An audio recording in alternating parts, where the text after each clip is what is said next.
Capítulo 15. Bobaton e Durmstrang. Logo cedo na manhã seguinte, Harry acordou com um plano inteiramente formado na cabeça, como se o seu cérebro adormecido tivesse trabalhado naquilo a noite toda. Ele se levantou e se vestiu à luz fraca do amanhecer, saiu do dormitório sem acordar Rony e desceu para o salão comunal, àquela hora deserto. Ali, apanhou um pedaço de pergaminho na mesa, em cima da qual ainda se achava o dever de adivinhação, e escreveu a seguinte carta. Caro Sirius, acho que imaginei a dor na minha cicatriz. Eu estava quase dormindo quando lhe escrevi a última carta. Você não precisa voltar, vai tudo bem aqui. Não se preocupe comigo, sinto a cabeça completamente normal. Harry. Depois, Harry passou pelo buraco do retrato, subiu as escadas do castelo silencioso. Só foi detido brevemente por Pirraça, que tentou virar um enorme vaso em cima dele no meio do corredor do quarto andar. E finalmente chegou ao Corujal, que ficava no alto da torre oeste. O Corujal era uma sala circular revestida de pedra, um tanto fria e varrida por correntes de vento, porque nenhuma das janelas tinha vidro. O chão era coberto de palha, titica de coruja e esqueletos de ratos e arganazes que as corujas regurgitavam. Centenas e mais centenas de corujas de todas as espécies imagináveis estavam aninhadas ali, em poleiros que subiam até o alto da torre, quase todas adormecidas, embora aqui e ali um redondo olho cor de âmbar olhasse feio para o garoto. Harry localizou Edviges aninhada entre uma coruja das torres e uma coruja castanho amarelada, e correu para ela, escorregando um pouco no chão coberto de excremento. Levou um certo tempo para convencê-la a acordar e olhar para ele, porque sua coruja não parava de mudar de lugar no poleiro, virando-lhe o rabo. Evidentemente continuava furiosa com a falta de gratidão que ele demonstrara na noite anterior. Por fim, foi a insinuação de Harry que ela poderia estar demasiado cansada e que talvez ele pedisse pichitinho emprestado a Rony, que a fez esticar a perna e permitir ao dono amarrar nela a carta. Acha ele está bem? Pediu Harry, alisando o dorso de Edviges enquanto a levava no braço até uma das aberturas na parede. Antes que os dementadores façam isso. Ela lhe deu uma mordidinha no dedo, talvez com mais força do que normalmente teria feito, mas mesmo assim piou baixinho de uma maneira que o deixou tranquilo. Em seguida abriu as asas e levantou voo para o céu do amanhecer. Harry observou-a desaparecer de vista com a conhecida sensação de mal-estar no estômago. Antes, tivera tanta certeza de que a resposta de Sirius aliviaria suas preocupações em vez de aumentá-las. Isso foi uma mentira, Harry! Falou Hermione com severidade ao café da manhã, quando o garoto contou a ela e Rony o que fizera. Você não imaginou que sua cicatriz estava doendo e sabe muito bem disso. E daí? Retrucou Harry. Ele não vai voltar para Azkaban por minha causa. Esquece, disse Rony com aspereza a Hermione, quando ela abriu a boca para continuar a discussão. E uma vez na vida, a garota atendeu ao amigo e se calou. Harry fez o que pôde para não se preocupar com Sirius nas semanas seguintes. É verdade que não conseguia deixar de olhar para os lados ansiosamente toda manhã, quando as corujas chegavam trazendo correio, e tarde da noite, antes de dormir, tinha horríveis visões em que Sirius era encurralado pelos dementadores em alguma rua escura de Londres. Mas entre um momento e outro ele tentava não pensar no padrinho. Desejou que ainda tivesse o quadribol para distraí-lo. Nada dava tão certo para uma cabeça preocupada quanto um treino exaustivo.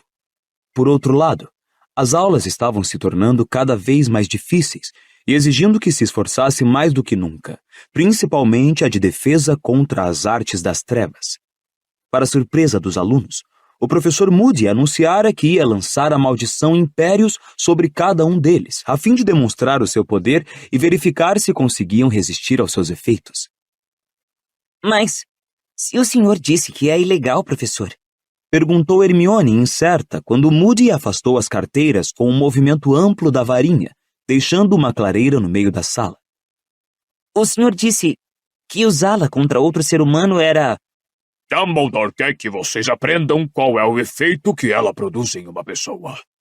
Disse Moody, o olho mágico girando para a garota e se fixando nela sem piscar, com uma expressão misteriosa.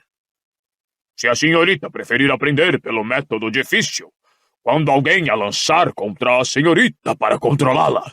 Para mim está bem. A senhorita está dispensada da aula. Pode se retirar. Ele apontou um dedo nodoso para a porta. Hermione ficou muito vermelha e murmurou alguma coisa no sentido de que a pergunta não significava que ela quisesse sair. Harry e Rony sorriram um para o outro. Eles sabiam que Hermione preferia beber pus de bubotúberas do que perder uma lição daquela importância. O professor começou a chamar os alunos à frente e a lançar a maldição sobre eles, um de cada vez. Harry observou os colegas fazerem as coisas mais extraordinárias sob a influência da Impérios.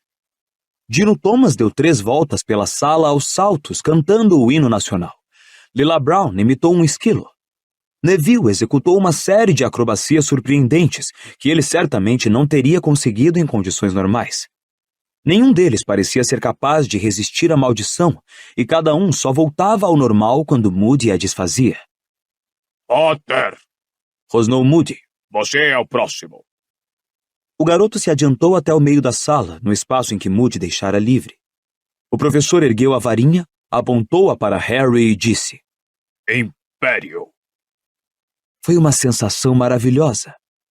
Harry sentiu que flutuava e todos os pensamentos e preocupações em sua mente desapareceram suavemente, deixando apenas uma felicidade vaga e inexplicável. Ele ficou ali extremamente relaxado, vagamente consciente de que todos o observavam. Então, ouviu a voz de olho tonto Moody ecoar em uma célula distante do seu cérebro vazio. Salte para cima da carteira. Salte para cima da carteira. Harry dobrou os joelhos obedientemente, preparando-se para saltar. Salte para cima da carteira. Mas por quê? Outra voz despertara no fundo de sua mente. Que coisa boba para alguém fazer, francamente, disse a voz. Salte para cima da carteira. Não, acho que não, obrigado, disse a segunda voz com mais firmeza. Não, não quero. Salte! Agora! A próxima coisa que Harry sentiu foi uma imensa dor. Ele saltou e tentou não saltar ao mesmo tempo. O resultado foi se estatelar em cima de uma carteira, derrubando-a, e pela dor que sentiu nas pernas, fraturar as 2 rótulas. Agora está melhor! Rosnou a voz de Moody, e de repente, Harry percebeu que a sensação de vazio e os ecos tinham desaparecido de sua mente. Lembrou-se com exatidão do que estava acontecendo e a dor nos joelhos pareceu dobrar de intensidade. Olhem só isso, vocês todos. Potter resistiu, lutou contra a maldição e quase a venceu. Vamos experimentar de novo, Potter, e vocês prestem atenção. Observem os olhos dele. É onde vocês vão ver. Muito bem, Potter, muito bem mesmo. Eles vão ter trabalho para controlar você. Pelo jeito que ele fala, resmungou Harry ao sair mancando da aula de defesa contra as artes das trevas 1 hora depois. Moody insistira que Harry mostrasse do que era capaz 4 vezes seguidas, até o garoto conseguir resistir inteiramente à maldição. A gente poderia pensar que vai ser atacado a qualquer momento. É, eu sei, respondeu Rony, que estava saltitando um passo sim, outro não. Tivera muito mais dificuldade com a maldição do que Harry, embora Moody lhe garantisse que os efeitos passariam até a hora do almoço. Falando em paranoia, Rony espiou nervosamente por cima do ombro para verificar se estavam mesmo fora do campo de audição de Moody e continuou. Não me admira que tenham ficado contentes em se livrar dele no ministério. Você ouviu quando ele contou ao Simas o que fez com a bruxa que gritou "Bu" atrás dele no dia 1º de abril? E quando é que a gente vai ler como resistir à maldição Impérios com todo o resto que tem para fazer? Todos os alunos do 4º ano haviam notado que decididamente houvera um aumento na quantidade de deveres exigida deles neste trimestre. A professora Minerva explicou o porquê, quando a turma gemeu particularmente alto à vista do dever de transfiguração que ela passava. Vocês agora estão entrando numa fase importantíssima da sua educação em magia, disse ela, os olhos faiscando perigosamente por trás dos óculos quadrados. O exame para obter os níveis ordinários em magia estão se aproximando. Mas não vamos fazer exames de nivelamento até a 5ª série, exclamou Dino Thomas, indignado. Talvez não, Thomas, mas me acredite, Vocês precisam de toda a preparação que puderem obter. A senhorita Granger foi a única aluna desta turma que conseguiu transformar um porco-espinho em uma almofadinha de alfinetes razoável. Eu talvez possa lhe lembrar, Thomas, que a sua almofadinha ainda se encolhe de medo quando alguém se aproxima dela com um alfinete. Hermione, que tornara a corar, parecia estar fazendo um esforço enorme para não parecer cheia de si demais. Harry e Rony acharam muita graça quando a professora Trelawney lhes disse que tinham tirado a nota máxima no dever da aula anterior de adivinhação. Ela leu longos trechos das predições que eles fizeram, comentando a impassível aceitação dos horrores que os aguardavam. Mas os garotos não acharam tanta graça quando ela pediu que fizessem outra projeção para dali a 2 meses. Eles tinham quase esgotado as ideias para catástrofes. Entre mentes, o professor Binns, o fantasma que ensinava a história da magia, mandou-os escrever ensaios semanais sobre a revolta dos duendes no século XVIII. O professor Snape estava obrigando-os a pesquisar antídotos. A turma levou o dever a sério porque ele insinuou que talvez envenenasse um deles antes do Natal, para ver se o antídoto que encontrassem faria efeito. O professor Flitwick lhes pedira que lessem mais 3 livros em preparação para a aula de feitiços convocatórios. E até Hagrid aumentara a carga de trabalho de seus alunos. Os explosivins estavam crescendo em um ritmo excepcional, dado que ninguém ainda descobrira o que comiam. Hagrid estava encantado e, como parte da pesquisa, sugeriu que fossem à sua cabana em noites alternadas para observar os bichos e tomar notas sobre seu extraordinário comportamento. Eu não vou, disse Draco Malfoy com indiferença, quando o professor fez essa proposta com ar de Papai Noel tirando um brinquedo muito vistoso do saco. Já vejo bastante dessas nojeiras durante a aula, obrigado. O sorriso desapareceu do rosto de Hagrid. Você vai fazer o que eu mando, rosnou ele. Ou vou arrancar uma folha do livro do professor Moody. Ouvi falar que você ficou muito bem de Doninha Malfoy. Os alunos da Grifinória deram grandes gargalhadas. Malfoy enrubesceu de raiva, mas pelo visto, a lembrança do castigo de Moody ainda era suficientemente dolorosa para impedi-lo de responder. Harry, Ron e Hermione voltaram para o castelo no fim da aula muito animados.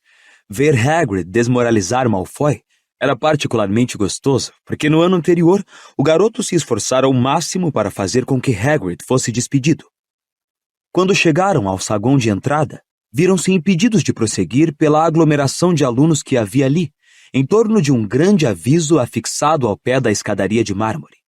Rony, o mais alto dos 3, ficou nas pontas dos pés para ver por cima das cabeças à sua frente e ler o aviso em voz alta para os outros 2.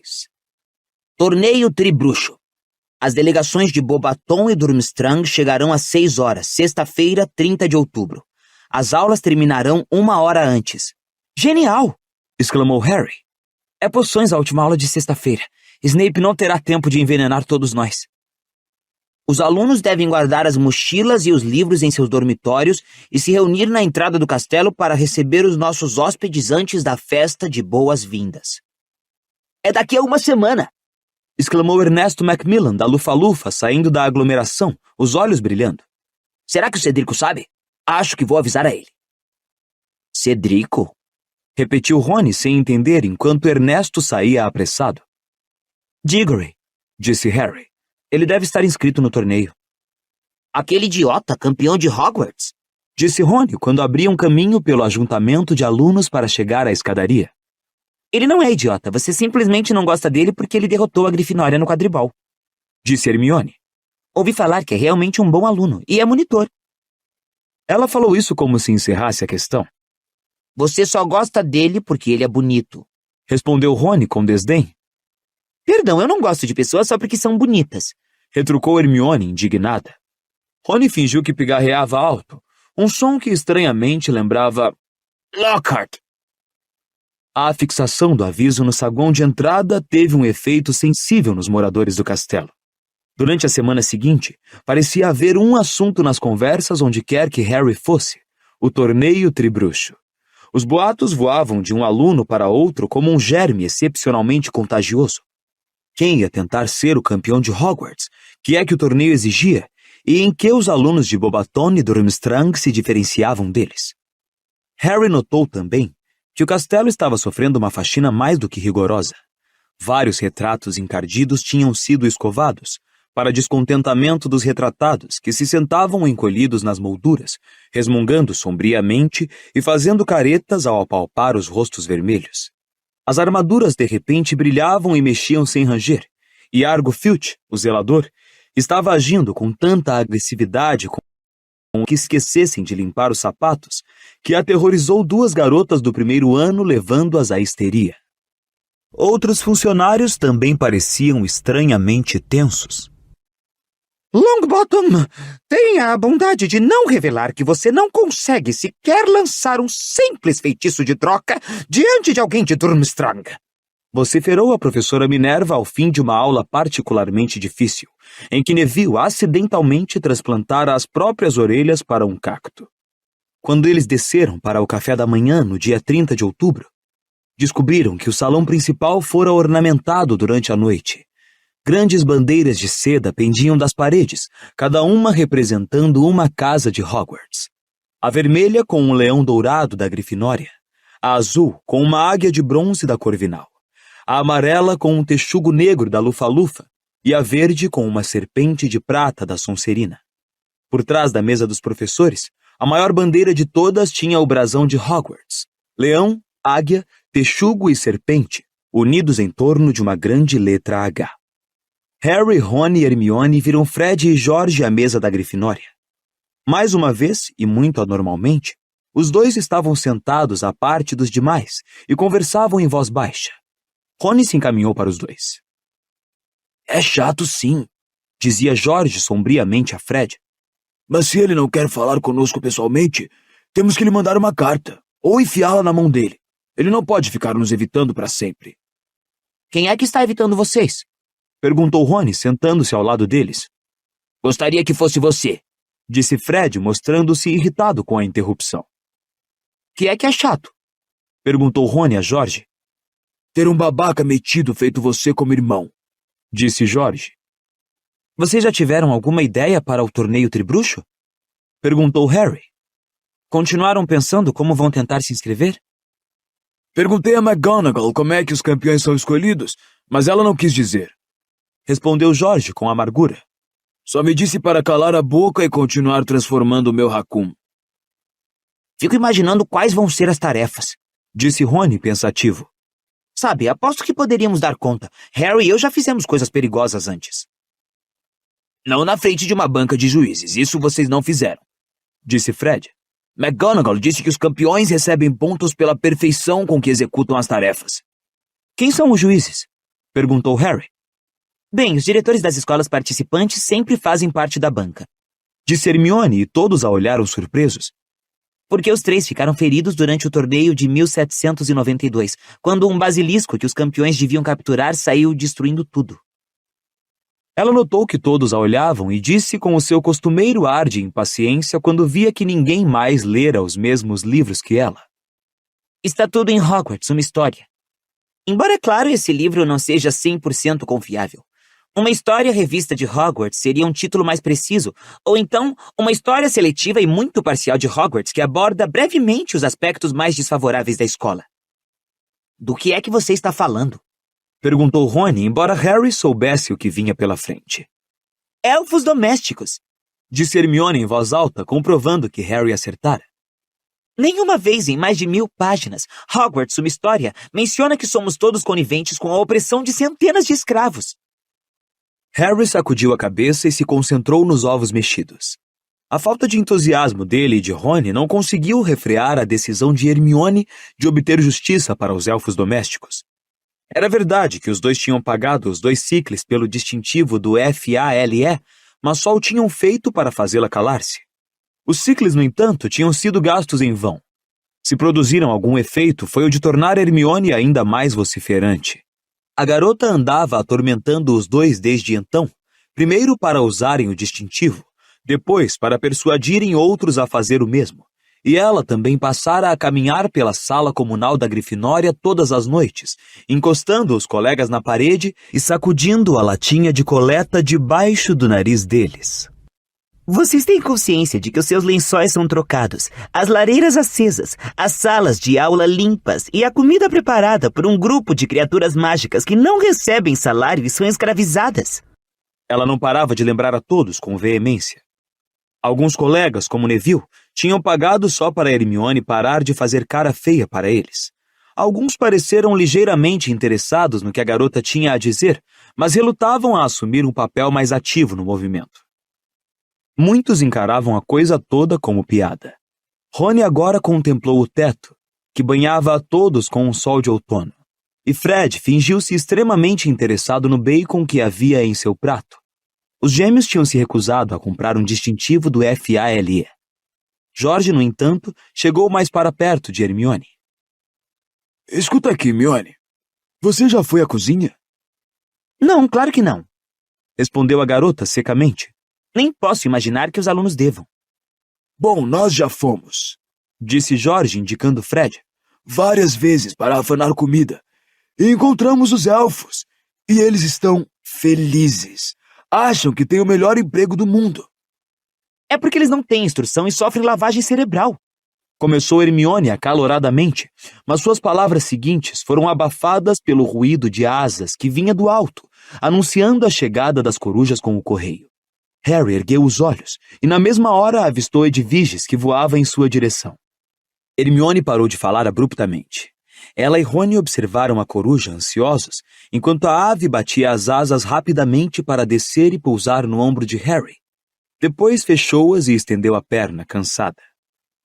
Harry desamarrou a resposta de Sirius e ofereceu a Edviges suas aparas de bacon, que ela comeu grata.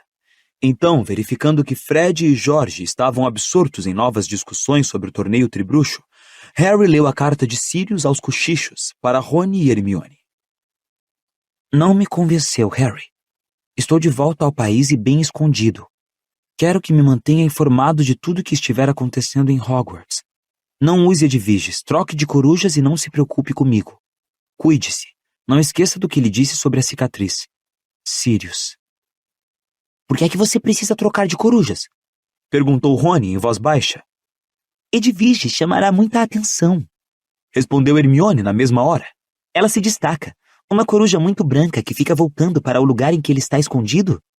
Quero dizer, ela não é um pássaro nativo, não é mesmo? Harry enrolou a carta e guardou-a dentro das vestes, se perguntando se estaria se sentindo mais ou menos preocupado do que antes. Supunha que o fato de Sirius ter conseguido voltar sem ser apanhado já era muito. Tampouco podia negar que a ideia de que seu padrinho estava mais próximo era reconfortante. Pelo menos não teria que esperar tanto por uma resposta todas as vezes que lhe escrevesse. Obrigado, Edviges, disse acariciando-a. Ela piou sonolenta, meteu o bico rapidamente no cálice de suco de laranja do garoto, depois tornou a levantar voo, visivelmente desesperada para tirar um longo sono no corujal. Havia uma sensação de agradável expectativa no ar aquele dia. Ninguém prestou muita atenção às aulas, pois estavam bem mais interessados na chegada das comitivas de Bobaton e Durmstrang à noite. Até poções foi mais tolerável do que de costume, porque durou meia hora menos. Quando a sineta tocou mais cedo, Harry, Ron e Hermione subiram depressa para a torre da Grifinória. Largaram as mochilas e os livros, conforme as instruções que tinham recebido, vestiram as capas e desceram correndo para o saguão de entrada. Os diretores das casas estavam organizando os alunos em filas. Weasley, endireite o chapéu, disse a professora Minerva secamente a Rony. Senhorita Patil, tire essa coisa ridícula dos cabelos. Parvati fez cara feia e retirou o enorme enfeite de borboleta da ponta da trança. Sigam-me, por favor, mandou a professora. Alunos da primeira série à frente, sem empurrar. Eles desceram os degraus da entrada e se enfileiraram diante do castelo. Fazia um fim de tarde frio e límpido. O crepúsculo vinha chegando devagarinho e uma lua pálida e transparente já brilhava sobre a floresta proibida. Harry, postado entre Rony e Hermione na quarta fileira da frente para trás, viu Dennis Creevy decididamente trêmulo de expectativa entre os colegas da primeira série. Quase 6 horas, comentou Rony, verificando o relógio e depois espiando o caminho que levava aos portões da escola. Como é que vocês acham que eles vêm? De trem? Duvido, respondeu Hermione. Como então? Vassouras? Arriscou Harry, erguendo os olhos para o céu estrelado. Acho que não vindo de tão longe. De chave de portal? Aventurou Rony. Ou quem sabe aparatando? Talvez tenham permissão de fazer isso antes dos 17 anos no lugar de onde vem. Não se pode aparatar nos terrenos de Hogwarts. Quantas vezes tenho que repetir isso a vocês? Falou Hermione com impaciência. Os garotos examinavam excitados e atentos os jardins cada vez mais escuros, mas nada se movia. Tudo estava quieto, silencioso como sempre. Harry começava a sentir frio. Desejou que os visitantes chegassem logo. Talvez os estudantes estrangeiros estivessem preparando uma entrada teatral. Lembrou-se do que o Sr. Weasley dissera no acampamento antes da Copa Mundial de Quadribol. Sempre os mesmos. Não resistimos à tentação de fazer farol quando nos reunimos. Então Dumbledore falou em voz alta da última fileira, onde aguardava com os outros professores. Ahá! A não ser que eu muito me engane, a delegação de Bobaton está chegando. Onde? Perguntaram muitos alunos ansiosos, olhando em diferentes direções. Ali! Gritou um aluno da 6ª série, apontando para o céu sobre a floresta. Alguma coisa grande, muito maior do que uma vassoura, ou na verdade 100 vassouras, voava em alta velocidade pelo céu azul escuro em direção ao castelo e se tornava cada vez maior. É um dragão! Gritou esganiçada uma aluna da 1ª série, perdendo completamente a cabeça. Deixa de ser burra! É uma casa voadora! Disse Dennis Creevy. O palpite de Dennis estava mais próximo. Quando a sombra gigantesca e escura sobrevoou as copas das árvores da Floresta Proibida e as luzes que brilhavam na janela do castelo a iluminaram, eles viram uma enorme carruagem azul clara do tamanho de um casarão que voava para eles puxada por 12 cavalos alados, todos baios, cada um parecendo um elefante de tão grande. As 3 primeiras fileiras de alunos recuaram quando a carruagem foi baixando para pousar a uma velocidade fantástica. Então, com um baque estrondoso que fez Neville saltar para trás e pisar no pé de um aluno da 5ª série da Sonserina, os cascos dos cavalos, maiores que pratos, bateram no chão. Um segundo mais tarde, a carruagem também pousou, balançando sobre as imensas rodas, enquanto os cavalos dourados agitavam as cabeçorras e reviravam os grandes olhos cor-de-fogo. Harry só teve tempo de ver que a porta da carruagem tinha um brasão, 2 varinhas cruzadas e de cada uma saíam 3 estrelas, antes que ela se abrisse. Um garoto de vestes azul claras saltou da carruagem, curvado para a frente. Mexeu por um momento em alguma coisa que havia no chão da carruagem e abriu uma escadinha de ouro. Em seguida, recuou respeitosamente. Então, Harry viu um sapato preto e lustroso sair de dentro da carruagem. Um sapato do tamanho de um trenó de criança. Acompanhado quase imediatamente pela maior mulher que ele já vira na vida.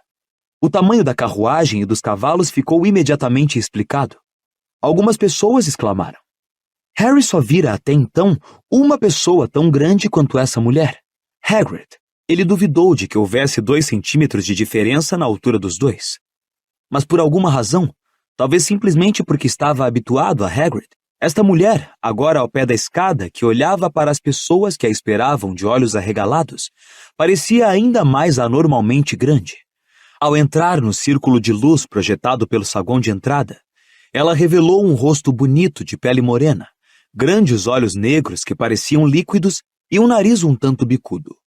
Seus cabelos estavam puxados para trás e presos em um coque na nuca. Vestia-se da cabeça aos pés de cetim negro e brilhavam numerosas opalas em seu pescoço e nos dedos grossos. Dumbledore começou a aplaudir.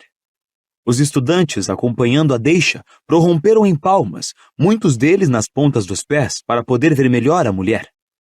O rosto dela se descontraiu em um gracioso sorriso e ela se dirigiu a Dumbledore, estendendo a mão faiscante de anéis. O diretor, embora alto, mal precisou se curvar para beijar-lhe a mão. Minha cara Madame Maxime, disse. Bem-vinda a Hogwarts. Dumbledore, disse Madame Maxime com uma voz grave. Espero encontrá-lo de boa saúde. Excelente, obrigado. Respondeu Dumbledore. Mes alunos. disse Madame Maxime, acenando descuidadamente uma de suas enormes mãos para trás. Harry, cuja atenção estivera focalizada inteiramente em Madame Maxime, reparou então que uns 12 garotos e garotas, todos pelo físico no fim da adolescência, haviam descido da carruagem e agora estavam parados atrás de Madame Maxime. Eles tremiam de frio, o que não surpreendia, pois suas vestes eram feitas de finíssima seda e nenhum deles usava capa. Alguns tinham enrolado echarpes e chales na cabeça. Pelo que Harry pôde ver de seus rostos, estavam à enorme sombra de sua diretora. Eles olhavam para o castelo com uma expressão apreensiva. Karkaroff já chegou? Perguntou Madame Maxime. Deve estar aqui a qualquer momento, disse Dumbledore. Gostaria de esperar aqui para recebê-lo ou prefere entrar para se aquecer um pouco? Me aquecer, acho. Mas os cavalos... O nosso professor de trato das criaturas mágicas ficará encantado de cuidar deles, disse Dumbledore, assim que terminar de resolver um probleminha que ocorreu com alguns de seus outros protegidos. Explosivins, murmurou Rony para Harry, rindo-se. Mes corcets exigem tratador forte, disse Madame Maxime, com uma expressão de dúvida quanto à capacidade de um professor de trato das criaturas mágicas em Hogwarts para dar conta da tarefa. Eles são muito fortes. Posso lhe assegurar que Hagrid poderá cuidar da tarefa, disse o diretor, sorrindo. Ótimo, disse Madame Maxime, fazendo uma ligeira reverência. Por favor, informe a esse Hagrid que os cavalos só bebem whisky de Anne Malte. Farei isso, disse Dumbledore, retribuindo a reverência. Venham, disse Madame Maxime imperiosamente aos seus alunos, e o pessoal de Hogwarts se afastou para deixá-lo subir os degraus de pedra. De que tamanho você acha que os cavalos de Durmstrang vão ser? Perguntou Seamus Finnegan, esticando-se por trás de Lila e Parvati para falar com Harry e Rony. Bom, se eles forem maiores do que esses, nem Hagrid vai ser capaz de cuidar deles, comentou Harry. Isto é, se ele já não foi atacado pelos explosivins. Qual será o problema com eles? Talvez tenham fugido, arriscou Rony, esperançoso. Ai, não diz uma coisa dessas, falou Hermione com um arrepio. Imaginem aqueles bichos soltos pela propriedade. Eles continuaram parados, agora tremendo um pouco de frio, à espera da delegação de Durmstrang. A maioria das pessoas contemplava o céu esperançosa. Durante alguns minutos, o silêncio só foi interrompido pelos cavalões de Madame Maxime, que resfolegavam e pateavam. Mas então... Vocês estão ouvindo alguma coisa? Perguntou Rony de repente. Harry prestou atenção. Um barulho alto e estranho chegava até eles através da escuridão. Um ronco abafado mesclado a um ruído de sucção, como se um imenso aspirador de pó estivesse se deslocando pelo leito de um rio. O lago! Berrou Lino Jordan apontando. Olhem para o lago! De sua posição no alto dos gramados, de onde descortinavam a propriedade, eles tinham uma visão desimpedida da superfície escura e lisa da água, exceto que ela repentinamente deixara de ser lisa. Ocorria alguma perturbação no fundo do lago. Grandes bolhas se formavam no centro e suas ondas agora quebravam nas margens de terra. E então, bem no meio do lago, apareceu um roda-moinho, como se alguém tivesse retirado uma tampa gigantesca do seu leito. Algo que parecia um pau comprido e preto começou a emergir lentamente do roda-moinho. E então Harry avistou o velame. É um mastro, disse ele a Rony e Hermione. Lenta e imponentemente, o navio saiu das águas, refugindo ao luar. Tinha uma estranha aparência esquelética, como se tivesse ressuscitado de um naufrágio, e as luzes fracas e nevoadas que brilhavam nas escotilhas lembravam olhos fantasmagóricos. Finalmente, com uma grande espalhação de água, o navio emergiu inteiramente, balançando nas águas turbulentas, e começou a deslizar para a margem. Alguns momentos depois, ouviram a âncora ser atirada na água rasa e o baque surdo de um pranchão ao ser baixado sobre a margem. Havia gente desembarcando. Os garotos viram silhuetas passarem pelas luzes das escotilhas. Os recém-chegados pareciam ter físicos semelhantes aos de Crabbe e Goyle. Mas então, Quando subiram as encostas dos jardins e chegaram mais próximos à luz que saía do saguão de entrada, Harry viu que aquela aparência maciça se devia às capas de peles de fios longos e despenteados que estavam usando. Mas o homem que os conduzia ao castelo usava peles de um outro tipo, sedosas e prateadas como seus cabelos. Dumbledore! Cumprimentou ele cordialmente, ainda subindo a encosta. Como vai, meu carro? Como vai? Otimamente, obrigado, professor Karkaroff. O homem tinha uma voz ao mesmo tempo engraçada e untuosa. Quando ele entrou no círculo de luz das portas do castelo, os garotos viram que era alto e magro como Dumbledore, mas seus cabelos brancos eram curtos e a barbicha, que terminava em um caixinho, não escondia inteiramente o seu queixo fraco. Quando alcançou Dumbledore, apertou-lhe a mão com as suas duas. Minha velha e querida Hogwarts! Exclamou, erguendo os olhos para o castelo e sorrindo. Seus dentes eram um tanto amarelados, e Harry reparou que seu sorriso não abrangia os olhos, que permaneciam frios e astutos. Como é bom estar aqui, como é bom! Victor, venha para o calor. Você não se importa, Dumbledore? Victor está com um ligeiro resfriado. Karkaroff fez sinal para um de seus estudantes avançar. Quando o rapaz passou, Harry viu de relance um nariz grande e curvo e sobrancelhas escuras e espessas. Não precisava do soco que Rony lhe deu no braço, nem do cochicho na orelha para reconhecer aquele perfil. Harry, é o Krum! Capítulo 16. O Cálice de Fogo. Eu não acredito! Exclamou Rony em tom de espanto, quando os alunos de Hogwarts se enfileiraram pelos degraus atrás da delegação de Durmstrang. Krum, Harry! Victor Krum! Pelo amor de Deus, Rony, ele é apenas um jogador de quadribol. Disse Hermione. Apenas um jogador de quadribol? Exclamou Rony, olhando para a amiga como se não pudesse acreditar no que ouvia. Hermione, ele é um dos melhores apanhadores do mundo.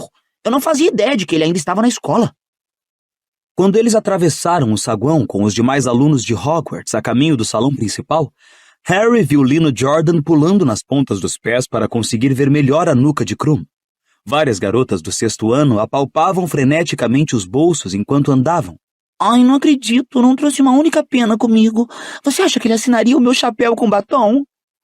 Francamente, exclamou Hermione com um ar de superioridade ao passarem pelas garotas, agora disputando o batom. Vou pedir um autógrafo a ele se puder, disse Rony. Você tem uma pena, Harry? Não, deixei todas lá em cima na mochila, respondeu Harry. Os garotos se dirigiram à mesa da Grifinória e se sentaram. Rony tomou o cuidado de se sentar de frente para a porta, porque Krum e seus colegas de Durmstrang ainda estavam parados ali, aparentemente sem saber onde se sentar. Os alunos de Beauxbaton tinham escolhido lugares à mesa da Corvinal.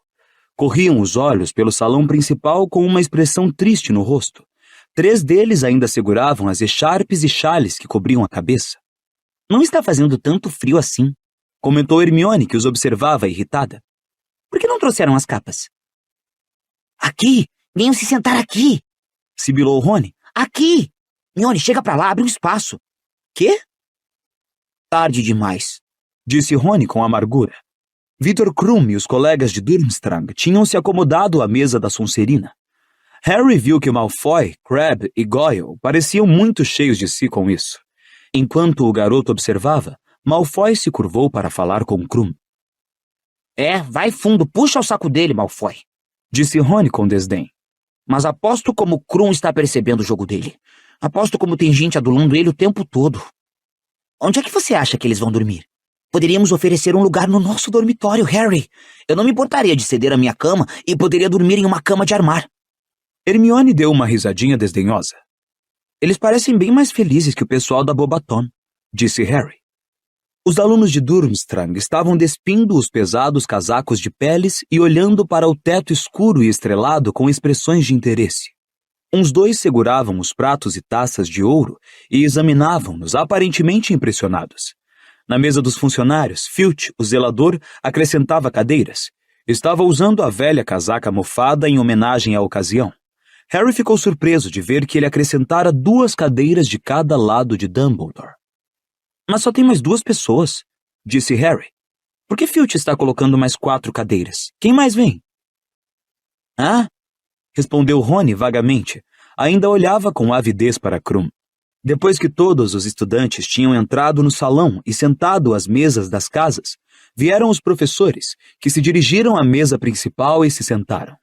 Os últimos da fila foram o professor Dumbledore, o professor Karkaroff e Madame Maxime. Quando a diretora apareceu, os alunos de Beauxbatons se levantaram imediatamente. Alguns alunos de Hogwarts riram. A delegação de Beauxbatons não pareceu se constranger nem um pouco e não tornou a se sentar até que Madame Maxime estivesse acomodada do lado esquerdo de Dumbledore.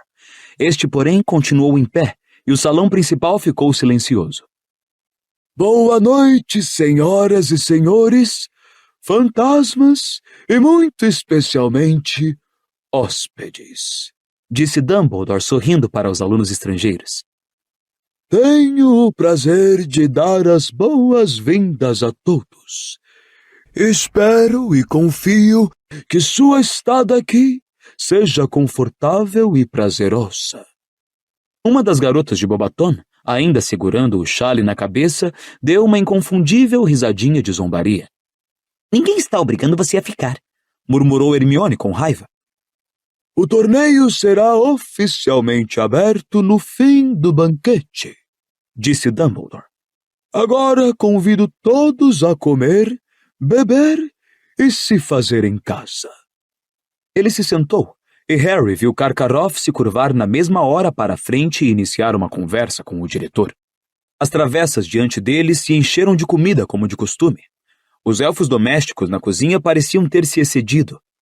Havia uma variedade de pratos à mesa que Harry jamais vira, inclusive alguns decididamente estrangeiros. Que é isso? Disse Rony, apontando uma grande travessa com uma espécie de ensopado de frutos do mar ao lado de um grande pudim de carne e rins. Bouillabaisse, disse Hermione. Para você também, respondeu Rony. É francesa, explicou a garota. Comi nas férias, no penúltimo verão, é muito gostosa. Acredito, retrucou Rony, servindo-se de chouriço de sangue. De alguma forma, o salão principal parecia muito mais cheio do que de costume, ainda que só houvesse umas 20 pessoas a mais ali. Talvez porque os uniformes de cores diferentes se destacassem tão claramente contra o preto das vestes de Hogwarts. Agora que tinham despido as peles, os alunos de Durmstrang deixavam ver que usavam vestes de um intenso vermelho sangue.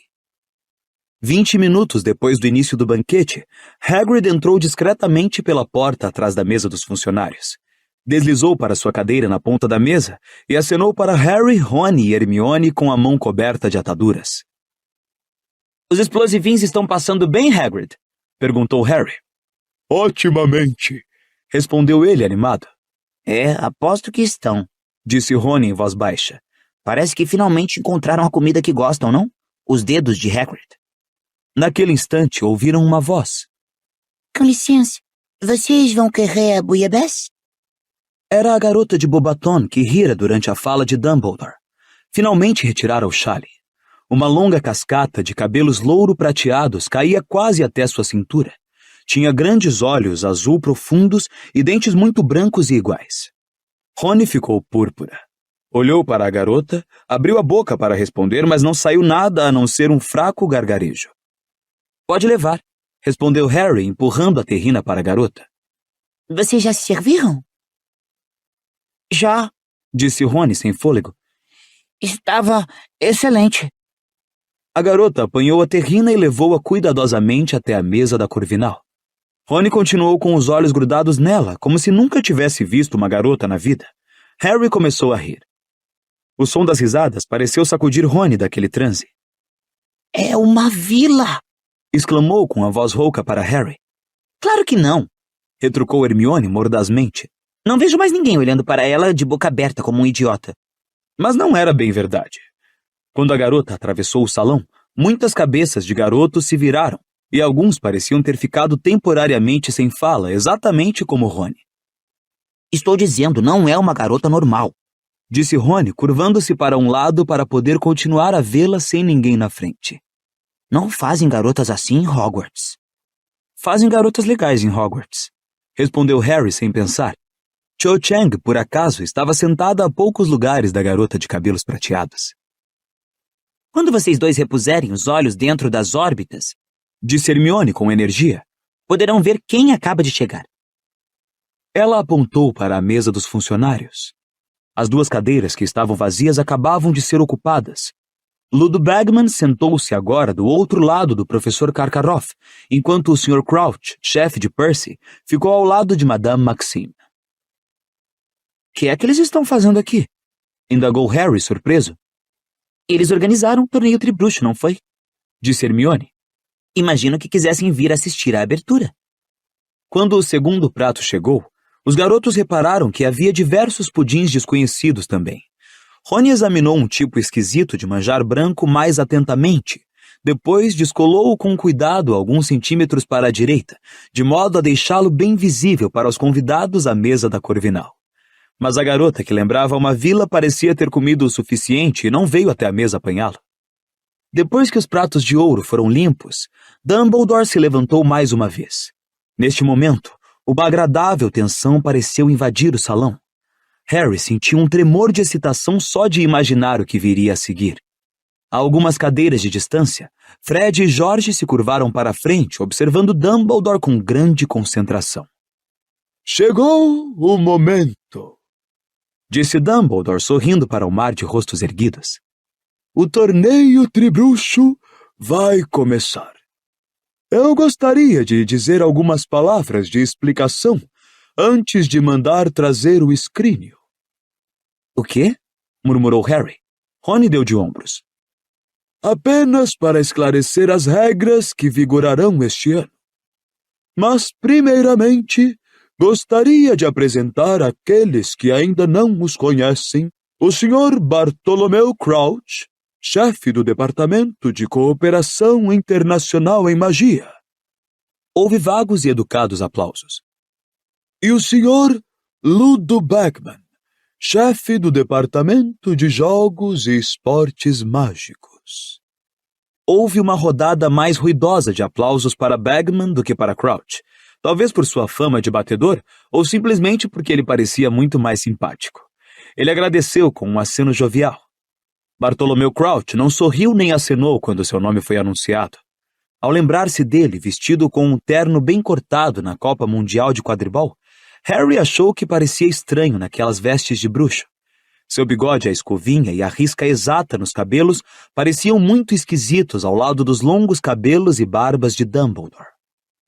Nos últimos meses, o Sr. Bagman e o Sr. Crouch trabalharam incansavelmente na organização do torneio tribruxo, continuou Dumbledore. e se juntarão a mim, ao professor Karkaroff e a Madame Maxime na banca que julgará os esforços dos campeões. À menção da palavra campeões, a atenção dos estudantes que ouviam pareceu se aguçar. Talvez Dumbledore tivesse notado essa repentina imobilidade, porque ele sorriu e disse: O escrínio, então, por favor, Sr. Filch. Filch, que andara rondando despercebido um extremo do salão, se aproximou então de Dumbledore, trazendo uma arca de madeira incrustada de pedras preciosas. Tinha uma aparência extremamente antiga. Um murmúrio de interesse se elevou das mesas dos alunos. Dennis Creevy chegou a subir na cadeira para ver direito, mas por ser tão miúdo, sua cabeça mal ultrapassou a dos outros. As instruções para as tarefas que os campeões deverão enfrentar este ano já foram examinadas pelos Srs. Crouch e Bagman, disse Dumbledore, enquanto Filch depositava a arca cuidadosamente na mesa à frente do diretor. e eles tomaram as providências necessárias para cada desafio. Haverá 3 tarefas espaçadas durante o ano letivo, que servirão para testar os campeões de diferentes maneiras. Sua perícia em magia, sua coragem, seus poderes de dedução e, naturalmente, sua capacidade de enfrentar o perigo. A esta última palavra, o salão mergulhou num silêncio tão absoluto que ninguém parecia estar respirando. Como todos sabem, 3 campeões competem no torneio, continuou Dumbledore calmamente. um de cada escola. eles receberão notas por seu desempenho em cada uma das tarefas do torneio. E aquele que tiver obtido o maior resultado no final da terceira tarefa ganhará a taça Tribruxo. Os campeões serão escolhidos por um juiz imparcial, o Cálice de Fogo. Dumbledore puxou então sua varinha e deu 3 pancadas leves na tampa do escrínio.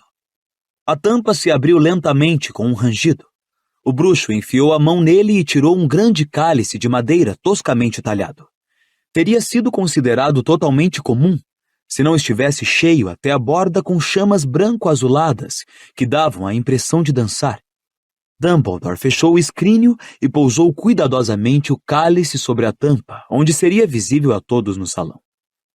Quem quiser se candidatar a campeão deve escrever seu nome e escola claramente em um pedaço de pergaminho e depositá-lo no cálice, disse Dumbledore.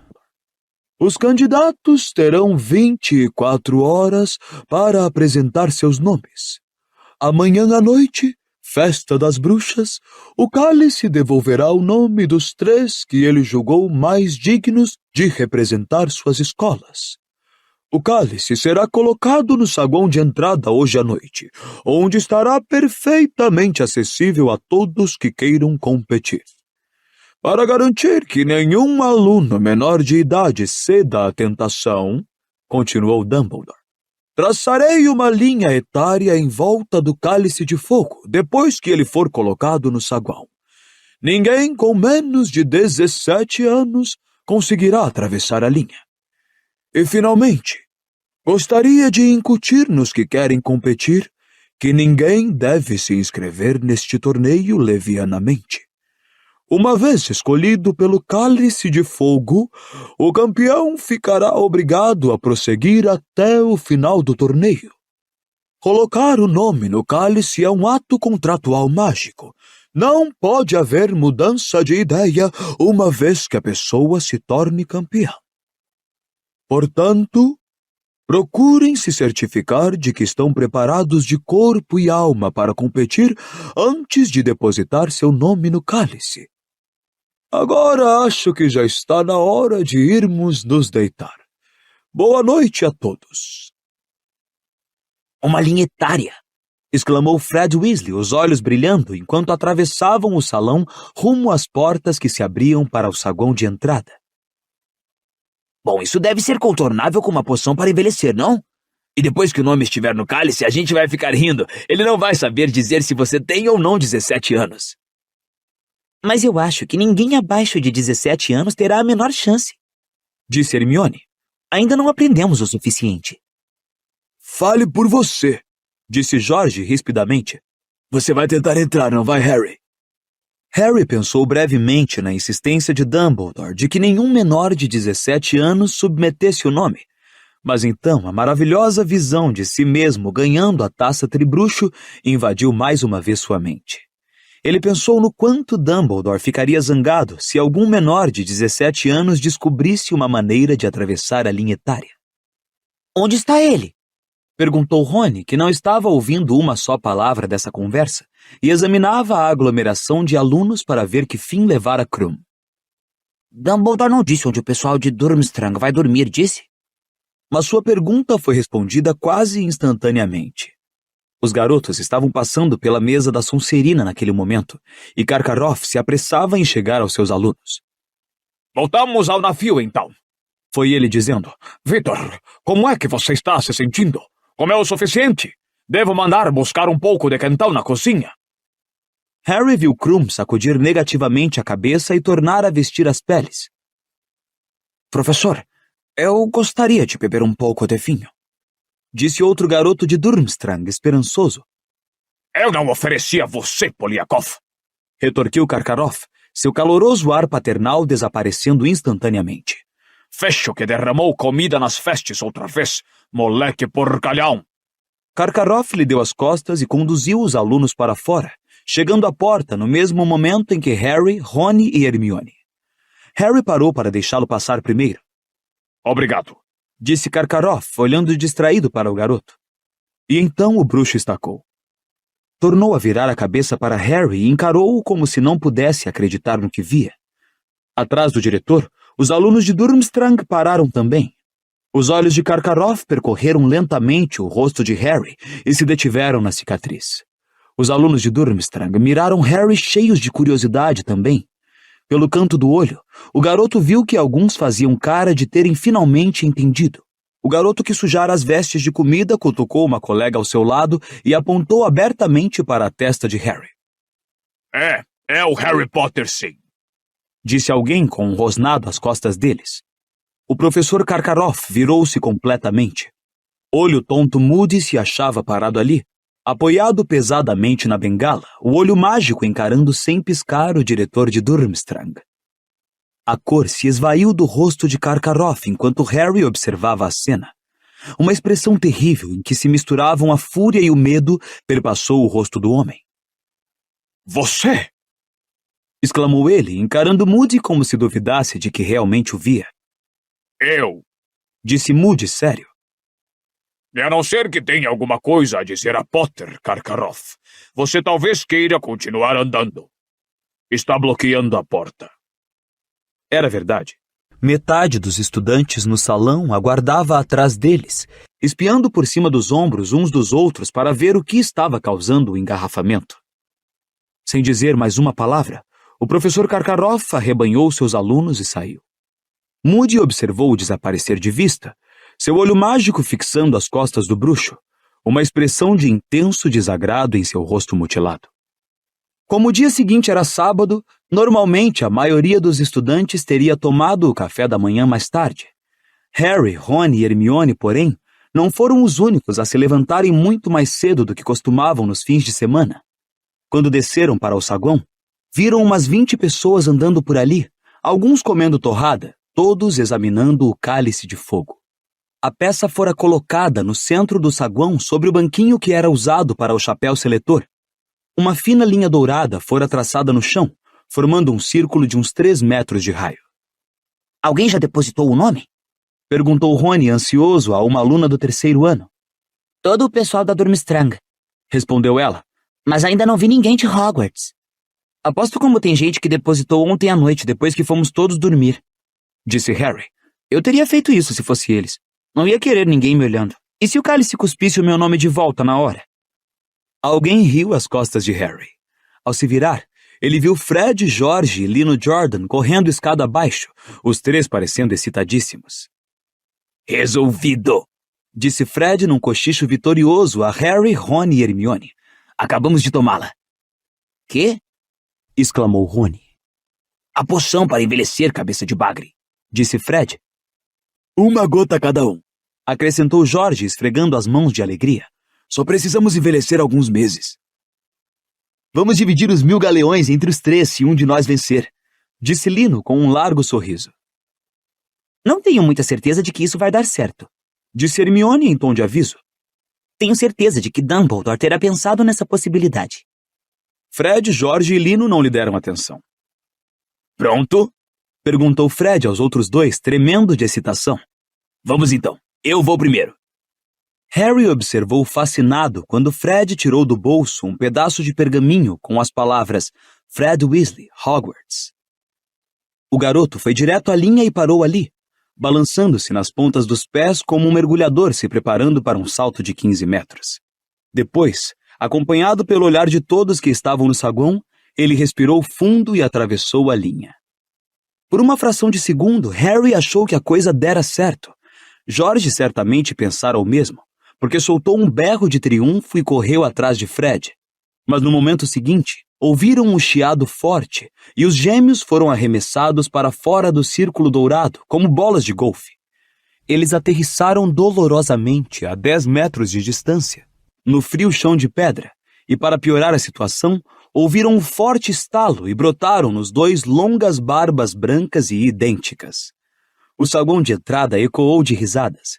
Até Fred e George riram depois de se levantarem e darem uma boa olhada nas barbas um do outro. Eu avisei a vocês, disse uma voz grave e risonha, ao que todos se viraram e deram com o professor Dumbledore saindo do salão principal. Ele examinou Fred e George com os olhos cintilando. Sugiro que os dois procurem Madame Pomfrey. Ela já está cuidando da senhorita Fawcett da Corvinal e do Sr. Summers da Lufa-Lufa, que também resolveram envelhecer um pouquinho. Embora eu deva dizer que as barbas deles não são tão bonitas quanto as suas. Fred e George seguiram para a ala hospitalar acompanhados por Lino, que rolava de rir, e Harry, Ron e Hermione, também às gargalhadas, foram tomar o café da manhã. A decoração no salão principal estava mudada essa manhã. Como era o dia das bruxas, uma nuvem de morcegos vivos esvoaçava pelo teto encantado, enquanto centenas de abóboras esculpidas riam-se em cada canto. Harry, à frente dos três, foi até Dino e Simas, que discutiam quais alunos de Hogwarts com 17 anos ou mais estariam se inscrevendo. Corre um boato que Warrington se levantou cedo e depositou o nome no cálice, disse Dino a Harry. aquele grandalhão da Sonserina que parece uma preguiça. Harry, que jogara quadribol contra Warrington, sacudiu a cabeça desgostoso. Não podemos ter um campeão da Sonserina. E todo o pessoal da Lufa-Lufa está falando em Diggory, disse Simas com desprezo. Eu não teria imaginado que ele fosse querer arriscar aquele belo físico. Escutem, disse Hermione de repente. As pessoas estavam aplaudindo no saguão de entrada. Todos se viraram nas cadeiras e viram Angelina Johnson entrando no salão, sorrindo meio encabulada. Uma garota alta que jogava como artilheira no time de quadribol da Grifinória. Angelina se aproximou dos colegas, sentou-se e disse: Bom, está feito, depositei o meu nome. Você está brincando, disse Rony, parecendo impressionado. Então você já fez 17? Perguntou Harry. Claro que sim, você está vendo alguma barba? Respondeu Rony. Fiz anos na semana passada, disse Angelina. Fico feliz que alguém da Grifinória esteja concorrendo, comentou Hermione. Espero sinceramente que você seja escolhida, Angelina. Obrigada, Hermione. Agradeceu Angelina, sorrindo para ela. É melhor você que o Zé Bonitinho, Diggory, disse Simas, fazendo vários alunos da Lufa-Lufa que passavam pela mesa amarrarem a cara para ele. Então, o que é que vocês vão fazer hoje? Perguntou Rony a Harry e Hermione quando saíam do salão depois do café. Ainda não fomos visitar o Hagrid, lembrou Harry. Ok, desde que ele não nos peça para doar uns dedos aos explosivins. Uma expressão de grande excitação surgiu de repente no rosto de Hermione. Acabei de me tocar. Ainda não pedi ao Hagrid para se alistar no FALE, disse ela, animada. Me esperem aqui enquanto dou uma corrida lá em cima para apanhar os distintivos. Qual é a dela? Exclamou Rony exasperado quando Hermione saiu correndo escada acima. Ei, Rony, disse Harry de repente. É a sua amiga. Os alunos de Bobaton entravam no castelo vindo dos jardins, entre eles a garota Vila. O pessoal aglomerado à volta do cálice se afastou para deixá-los passar, observando-os ansiosos.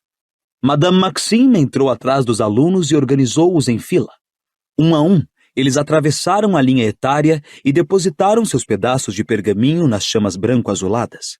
A cada nome inscrito, o fogo se avermelhava e faiscava por um breve instante. O que é que você acha que acontece com os que não são escolhidos? Murmurou Rony para Harry quando a garota Vila deixou cair seu pedaço de pergaminho no cálice de fogo. Você acha que voltam para a escola ou ficam por aqui para assistir ao torneio? Não sei, disse Harry. Ficam por aqui, suponho.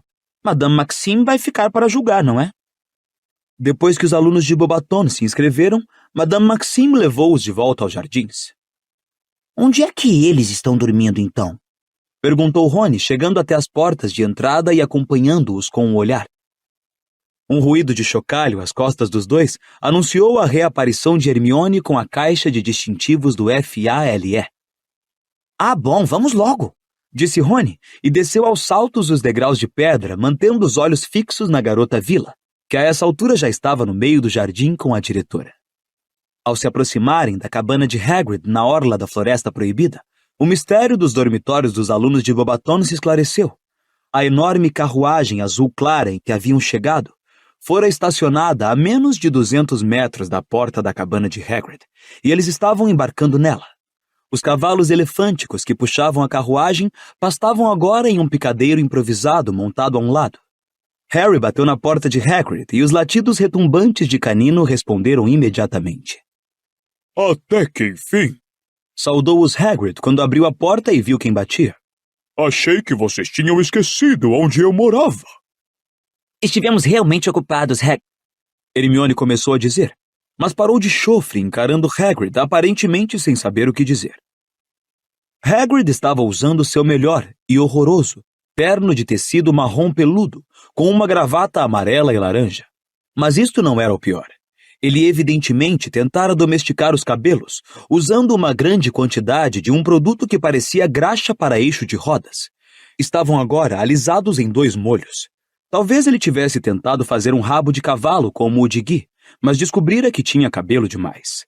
O penteado realmente não combinava nadinha com Hagrid. Por um instante, Hermione mirou-o de olhos arregalados. Depois, obviamente decidindo não fazer comentários, disse: onde estão os explosivins? Lá fora, no canteiro de abóboras, respondeu Hagrid alegre. Estão ficando uns bichões, quase 1 metro de comprimento agora. O único problema é que começaram a se matar uns aos outros. Ah, não, sério? Exclamou Hermione, lançando um olhar de censura a Rony, que olhava sem disfarçar o penteado esquisito de Hagrid e acabara de abrir a boca para dizer alguma coisa. Disse Hagrid com tristeza. Mas tudo bem. Eles agora estão em caixas separadas. Ainda sobraram uns 20. Isso é que foi sorte, disse Rony, mas Hagrid não percebeu a ironia. A cabana de Hagrid tinha um único cômodo, e a um canto havia uma cama gigantesca coberta com uma colcha de retalhos. Uma mesa igualmente enorme com cadeiras ficava diante da lareira, sob uma quantidade de presuntos curados e aves mortas que pendiam do teto. Os garotos se sentaram à mesa enquanto Hagrid preparava o chá e logo se deixaram absorver por mais uma discussão sobre o torneio tribruxo. Hagrid parecia tão excitado com o assunto quanto eles. Aguardem, disse ele sorrindo. Aguardem só. Vocês vão ver uma coisa que nunca viram antes. A primeira tarefa, mas eu não posso contar. Vamos, Hagrid, insistiram Harry, Ron e Hermione, mas ele apenas sacudiu a cabeça rindo. Não quero estragar a surpresa, mas vai ser espetacular, isso eu posso dizer. Os campeões vão ter tarefas escolhidas sob medida. Nunca pensei que ia viver para ver organizarem novamente um torneio tribruxo. Os garotos acabaram almoçando com Hagrid, embora não comessem muito. Ele disse que preparara um picadinho de carne, mas quando Hermione encontrou uma garra no dela, os 3 perderam um pouco o apetite. Mas se divertiram tentando fazer Hagrid contar as tarefas que haveria no torneio, especulando quais dos inscritos seriam provavelmente escolhidos para campeões e imaginando se Fred e George já teriam perdido as barbas. Uma chuva leve começara a cair lá pelo meio da tarde. Foi muito gostoso sentarem ao pé da lareira e escutar as gotas de chuva tamborilando de leve na janela, vendo Hagrid cerzir suas meias enquanto discutia com Hermione sobre os elfos domésticos. Porque ele se recusou terminantemente a entrar para o FALE quando a garota lhe mostrou os distintivos. Seria fazer a eles uma maldade enorme, Hermione, disse sério enquanto trabalhava com uma enorme agulha de osso enfiada com uma linha de cerzir amarela. Faz parte da natureza deles cuidar dos seres humanos. É disso que eles gostam, entendem? Você os faria infelizes se tirasse o trabalho deles e os insultaria se tentasse lhes pagar um salário. Mas Harry libertou o Dobby e ele foi à lua de tanta felicidade, disse Hermione. E ouvimos dizer que ele está exigindo salário agora. Tudo bem. Tem aberrações em toda a espécie da natureza. Não estou dizendo que não haja elfo esquisito que aceite a liberdade, mas você jamais convenceria a maioria deles a concordar com isso. Não, nada feito, Hermione. Hermione pareceu ficar realmente contrariada e guardou a caixa de distintivos no bolso da capa. Lá pelas 5 horas começou a escurecer, e Rony, Harry e Hermione decidiram que já era hora de voltar ao castelo para a festa do Dia das Bruxas, e o que era mais importante, para o anúncio de quem seriam os campeões das escolas. Vou com vocês, disse Hagrid, deixando o cerzido de lado. Me deem 1 segundo. Ele se levantou, foi até a cômoda ao lado da cama e começou a procurar alguma coisa nas gavetas. Os garotos não prestaram muita atenção, até que um fedor realmente horrível chegou às suas narinas. Tossindo, Rony perguntou, Hagrid, que é isso? Hã? exclamou Hagrid, virando-se com um enorme frasco na mão. Você não gostou?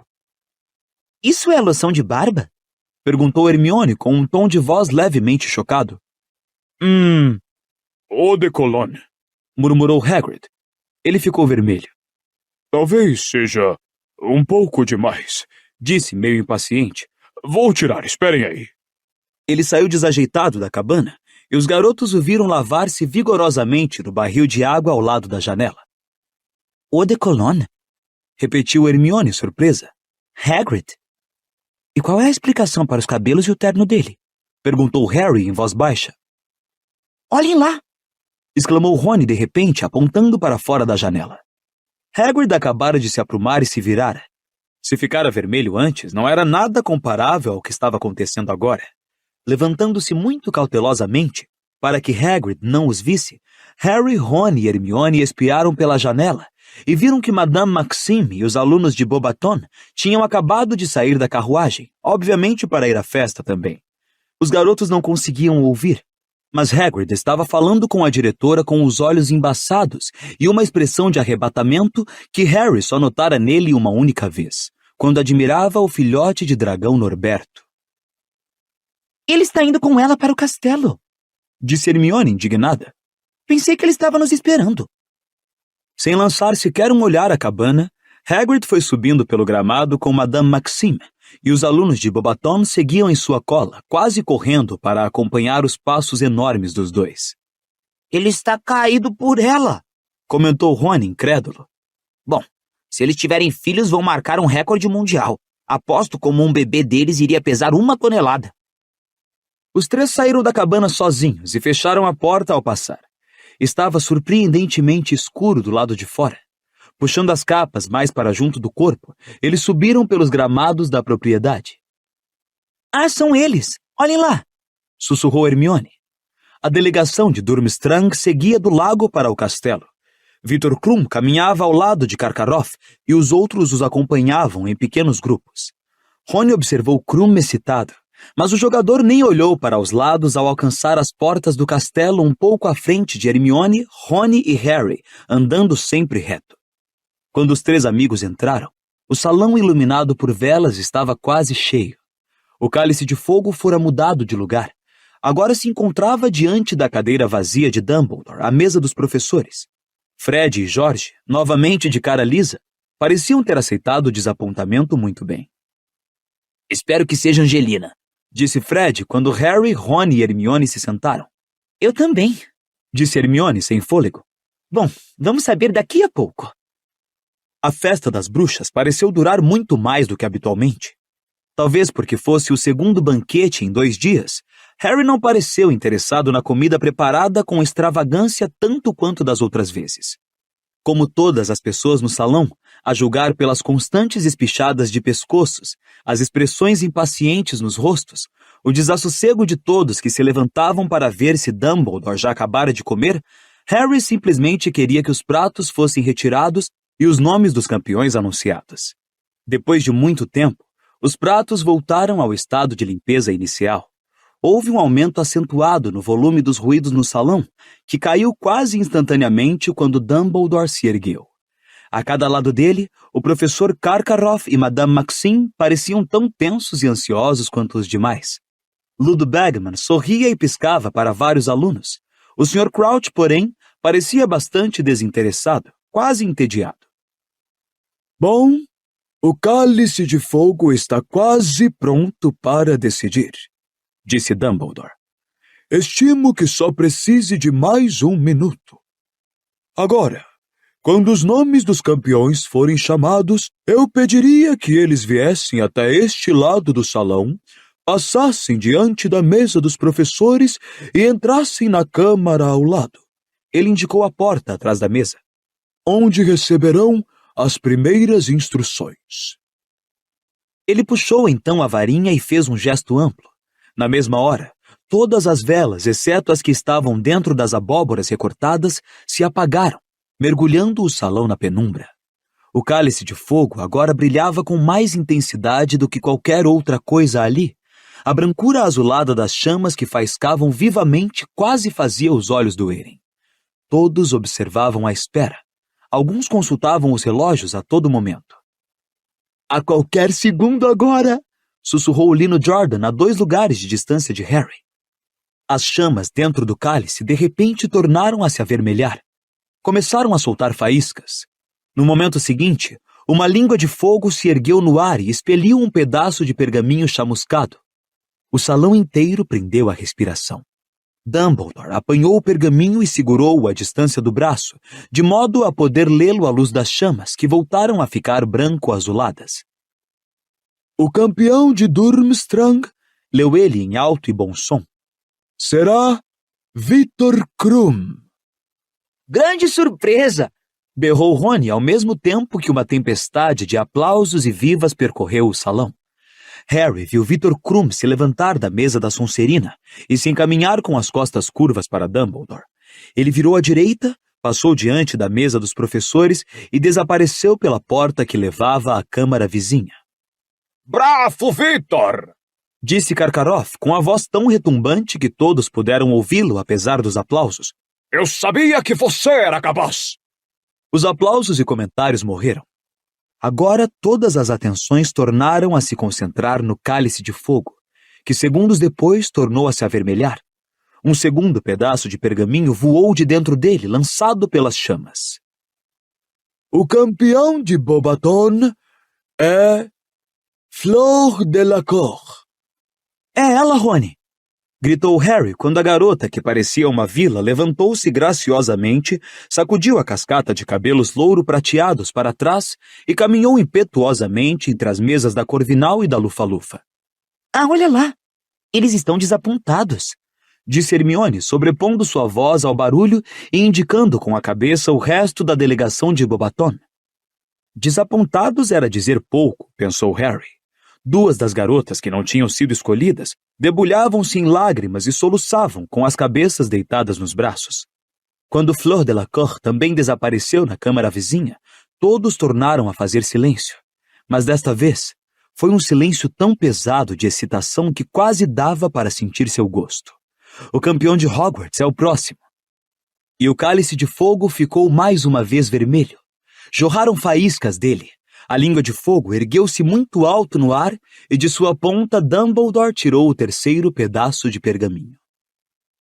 O campeão de Hogwarts, anunciou ele, é Cedrico Diggory. Não! Exclamou Rony em voz alta, mas ninguém o ouviu exceto Harry. A zoeira na mesa vizinha era grande demais. Cada um dos alunos da Lufa-Lufa ficou de pé, gritando e sapateando quando Cedrico passou por eles, um enorme sorriso no rosto, e se encaminhou para a câmara atrás da mesa dos professores. Na verdade, os aplausos para Cedrico foram tão longos que passou algum tempo até que Dumbledore pudesse se fazer ouvir novamente. Excelente! Exclamou Dumbledore feliz quando finalmente o tumulto serenou. Muito bem. Agora temos os nossos 3 campeões.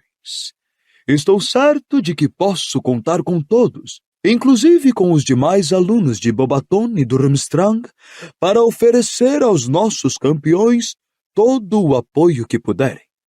Torcendo pelos seus campeões, vocês contribuirão de maneira muito real. Mas Dumbledore parou inesperadamente de falar, e tornou-se óbvio para todos o que o distraíra. O fogo no cálice acabara de se avermelhar outra vez. Expeliu faíscas. Uma longa chama elevou-se subitamente no ar e ergueu mais um pedaço de pergaminho. Com um gesto aparentemente automático, Dumbledore estendeu a mão e apanhou o pergaminho. Ergueu-o, e seus olhos se arregalaram para o nome que viu escrito. Houve uma longa pausa, durante a qual o bruxo mirou o pergaminho em suas mãos, e todos no salão fixaram o olhar em Dumbledore. Ele pigarreou e leu. Harry Potter. Capítulo 17. Os 4 campeões. Harry ficou sentado ali, consciente de que cada cabeça no salão principal se virara para ele. Sentia-se atordoado, entorpecido. Sem dúvida estava sonhando. Não ouvira direito. Não houve aplausos. Um zunido, como o de abelhas enraivecidas, começou a encher o salão. Alguns estudantes ficaram em pé para ter uma visão melhor de Harry, sentado ali, imóvel em sua cadeira. Na mesa principal, a professora Minerva se levantara e passara por Ludo Bagman e pelo professor Karkaroff para cochichar urgentemente com o professor Dumbledore, que inclinara a cabeça para ela, franzindo ligeiramente a testa. Harry se virou para Rony e Hermione. Mais além, viu toda a longa mesa da Grifinória observando-o boquiaberta. Eu não escrevi meu nome, disse Harry sem saber o que dizer. Vocês sabem que não. Os dois apenas olharam para ele também, sem saber o que responder. Na mesa principal, o professor Dumbledore se aprumou, acenando a cabeça afirmativamente para a professora Minerva. Harry Potter! Tornou ele a chamar. Harry! Aqui, se me faz o favor. Anda! Murmurou Hermione, dando um leve empurrão em Harry. O garoto ficou de pé, pisou na barra das vestes e tropeçou brevemente. Saiu pelo espaço entre as mesas da Grifinória e da Lufa-Lufa. Teve a impressão de estar fazendo uma longuíssima caminhada. A mesa principal parecia não chegar mais perto, e ele sentia centenas de olhos fixos nele, como se cada um fosse um refletor. O zum-zum não parava de crescer. Depois do que lhe pareceu 1 hora, o garoto chegou diante de Dumbledore, sentindo fixos neles os olhares dos professores. Bom, pela porta, disse Dumbledore. O diretor não sorria. Harry passou pela mesa dos professores. Hagrid estava sentado bem no fim, mas não piscou para Harry, nem acenou, nem fez qualquer dos sinais habituais para cumprimentá-lo. Parecia inteiramente perplexo e olhou para Harry quando este passou como os demais. O garoto passou pela porta e se viu em um aposento menor, com as paredes cobertas de retratos a óleos de bruxas e bruxos. Um belo fogo rugia na lareira em frente. Os rostos nos retratos se viraram para olhá-lo quando ele entrou. Surpreendeu uma bruxa encarquilhada, passando rapidamente da moldura do próprio retrato para a moldura vizinha, que enquadrava um bruxo de bigodes de morsa. A bruxa encarquilhada começou a cochichar no ouvido do colega. Victor Krum, Cedrico Diggory e Fleur Delacour estavam reunidos em torno da lareira. Pareciam estranhamente imponentes recortados contra as chamas. Krum, curvado e pensativo, apoiava-se no console da lareira, ligeiramente afastado dos outros.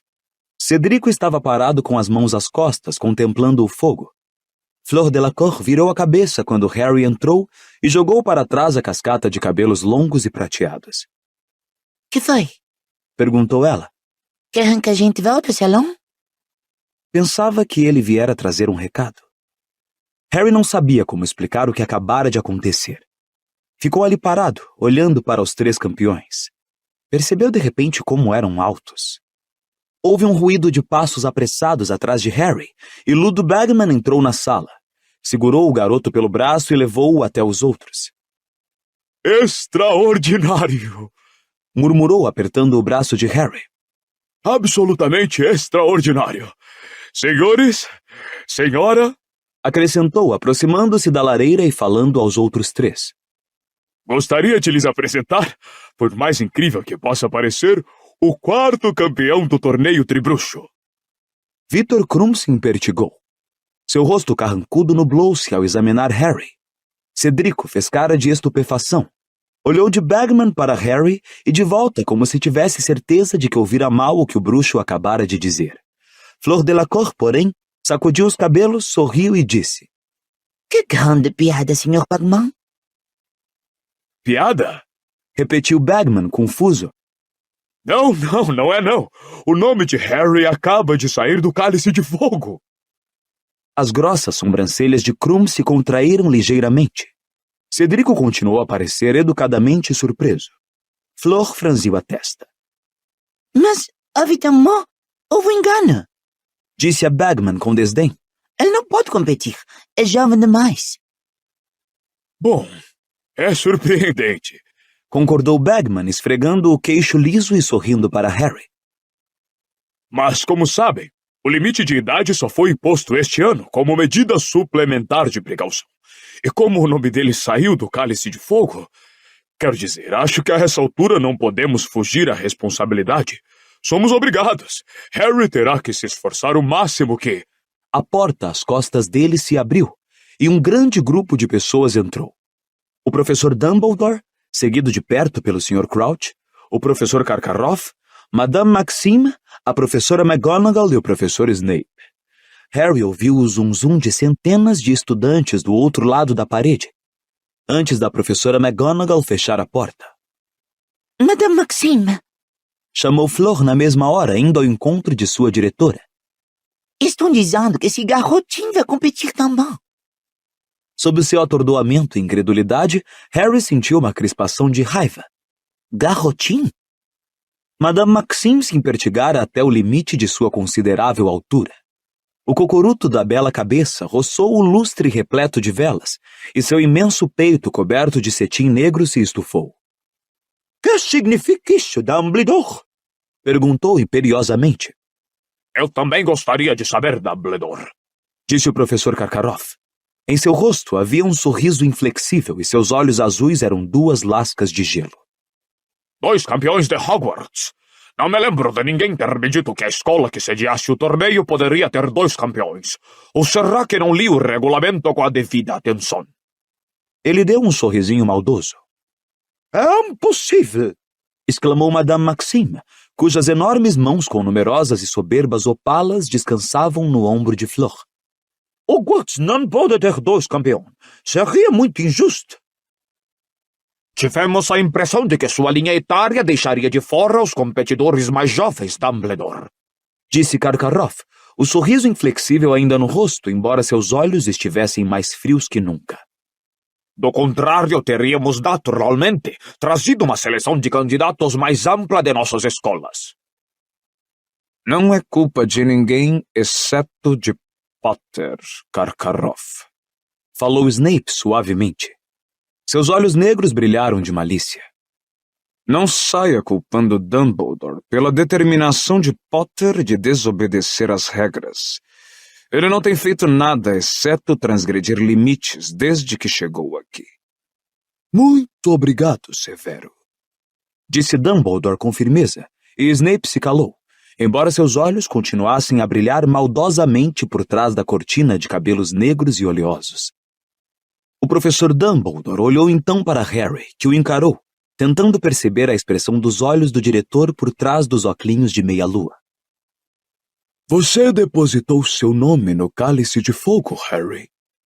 Perguntou Dumbledore calmamente. Não, respondeu Harry. Estava consciente de que todos o olhavam com atenção. Nas sombras, Snape fez um barulhinho impaciente de descrença. Você pediu a um estudante mais velho para depositá-lo no cálice de fogo para você? Tornou o diretor sem dar atenção a Snape. Não, disse Harry com veemência. Oh, mas é claro que ele está mentindo! Exclamou Madame Maxime. Snape agora sacudia a cabeça, a boca crispada. Ele não poderia ter atravessado a linha etária. Interpôs a professora Minerva energicamente. Tenho certeza de que todos concordamos nisso. Dumbledore deve ter se enganado a traçar a linha, concluiu Madame Maxime, encolhendo os ombros. É claro que isto é possível, disse Dumbledore polidamente. Dumbledore, você sabe muito bem que não se enganou, exclamou a professora Minerva, aborrecida. Francamente, que tolice! Harry não poderia ter cruzado a linha pessoalmente. E como o professor Dumbledore acredita que ele não convenceu um colega mais velho a fazer isso por ele, de certo isto deveria bastar para todos nós. Ela lançou um olhar muito zangado ao professor Snape. Sr. Crouch, Sr. Bagman, começou Karkaroff, a voz mais uma vez untuosa. Os senhores são os nossos juízes objetivos.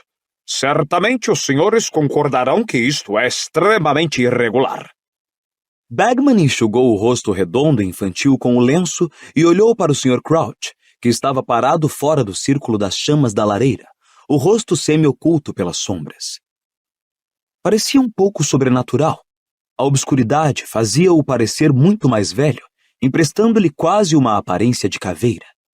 Quando falou, porém, foi em seu tom habitualmente seco.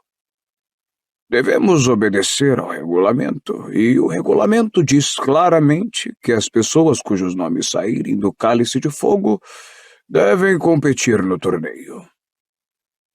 Bom, Bartô conhece os regulamentos de trás para diante, disse Bagman sorrindo, e se voltou para Karkaroff e Madame Maxime como se o assunto estivesse definitivamente encerrado. Eu insisto em tornar a submeter os nomes do restante dos meus alunos, disse Karkaroff. Ele agora deixara de lado seu tom untuoso e o sorriso. Seu rosto tinha uma expressão realmente feia. Vocês prepararão novamente o Cálice de Fogo e continuaremos a depositar nomes até cada escola ter 2 campeões. Seria o justo, Dumbledore. Mas, Karkaroff, a coisa não funciona assim, comentou Bagman. O Cálice de Fogo se apagou e não voltará a arder até o início do próximo torneio, no qual Durmstrang com toda a certeza não irá competir. Explodiu Karkaroff. Depois de tantas reuniões e negociações e tantos compromissos, eu não esperava que acontecesse uma coisa desta natureza. Tenho até vontade de me retirar agora mesmo. Uma ameaça inútil, Karkaroff, rosnou uma voz próxima à porta. Você não pode abandonar o seu campeão agora. Ele tem que competir. Todos têm que competir.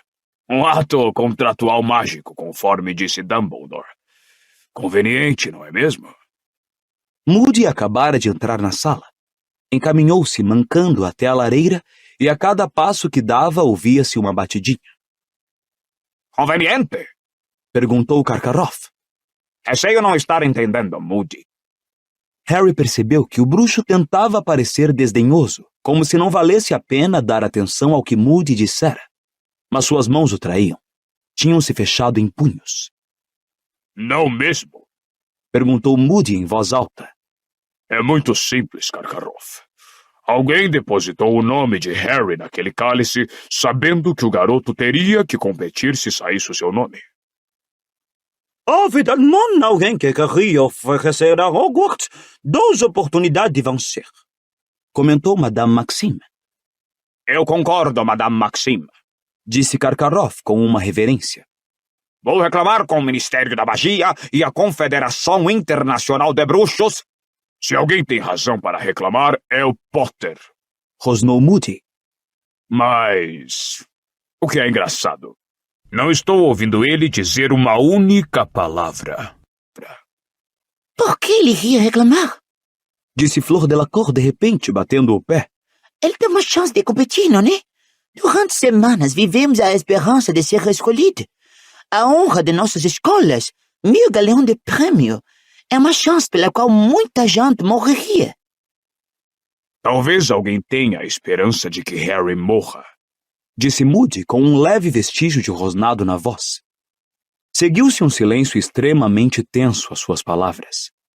Lud Bagman, que parecia de fato muito ansioso, balançou-se nervoso e disse: Moody, meu caro, que coisa para você dizer?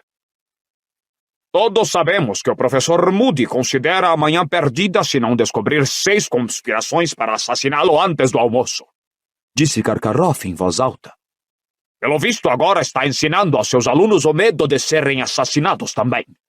Uma estranha qualidade para um professor de defesa contra as artes das trevas, Dumbledore, mas com toda a certeza você tem suas razões. Será que estou imaginando coisas? Vendo coisas? Rosnou Moody. Foi um bruxo ou uma bruxa habilitada que pôs o nome do garoto naquele cálice. Ah, que prova disso? Exclamou Madame Maxime, erguendo as enormes mãos. Porque enganou um objeto mágico de grande poder, disse Moody. Seria preciso um feitiço para confundir excepcionalmente forte para mistificar aquele cálice, a ponto de fazê-lo esquecer que apenas 3 escolas competem no torneio. Estou imaginando que alguém tenha escrito Potter em uma 4ª escola, para garantir que ele fosse o único de sua categoria. Você parece ter pensado muito no assunto, disse Karkaroff com frieza. E não deixa de ser uma teoria criativa, embora, é claro, Eu tenho ouvido dizer que recentemente você meteu na cabeça que um dos seus presentes de aniversário continha um ovo de basilisco ardilosamente disfarçado e o fez em pedaços antes de se dar conta de que era um relógio de trem. Então você compreenderá se não o levarmos inteiramente a sério. Há pessoas que usam ocasiões inocentes em proveito próprio. Retrucou Moody num tom ameaçador. É o meu trabalho pensar como os bruxos das trevas pensariam, Karkaroff, como você deve se lembrar. Alastor? Exclamou Dumbledore em tom de aviso. Harry se perguntou por um momento com quem ele estaria falando, mas logo percebeu que Olho Tonto não poderia ser o verdadeiro nome de Moody. Este se calou, embora ainda observasse Karkaroff com satisfação. O rosto de Karkaroff estava em brasa. Como foi que essa situação surgiu? Não sabemos, disse Dumbledore, dirigindo-se às pessoas reunidas na sala. Parece-me, no entanto, que não temos alternativa alguma senão aceitá-la. Os dois, Cedrico e Harry, foram escolhidos para competir no torneio. E, portanto, é o que farão. Oh, mas Dumbledore! Minha cara Madame Maxime, se a senhora tiver uma alternativa, ficarei encantado em ouvi-la. Dumbledore aguardou, mas Madame Maxime não disse nada. Apenas o fitou de cara amarrada. E não foi a única tampouco. Snape parecia furioso, Karkaroff lívido. Bagman, porém, parecia bastante excitado. Bom, vamos agilizar isso então?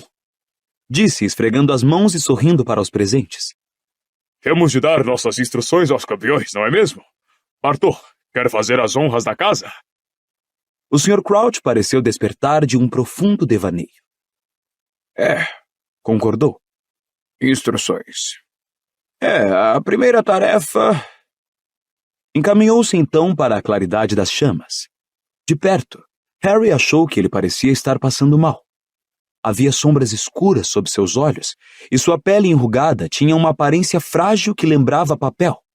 Traços que não estavam ali durante a Copa Mundial de Quadribol. A primeira tarefa destina-se a testar o arrojo dos campeões, disse ele a Harry, Cedrico, Fleur e Krum. Por isso não vamos lhes dizer qual é. A coragem diante do desconhecido é uma qualidade importante em um bruxo. Muito importante. A primeira tarefa terá lugar em 24 de novembro perante os demais estudantes e a banca de juízes. É proibido aos campeões pedirem aos seus professores ou aceitarem deles ajuda de qualquer tipo para realizar as tarefas do torneio. Os campeões enfrentarão o primeiro desafio armados apenas de varinhas. Receberão informações sobre a segunda tarefa quando a primeira estiver concluída. Por força da natureza árdua e demorada do torneio, os campeões estão dispensados dos exames do fim do ano letivo. O Sr. Crouch virou-se para encarar Dumbledore. Acho que é só isso, não é, Alvo? Acho que sim, respondeu Dumbledore, que observava o Sr. Crouch com uma leve preocupação. Você tem certeza de que não quer pernoitar em Hogwarts, Bartô? Não, Dumbledore. Preciso voltar ao ministério. Estamos passando um momento muito movimentado e muito difícil. Deixei o jovem Weatherby responsável pelo departamento. Muito entusiasmado.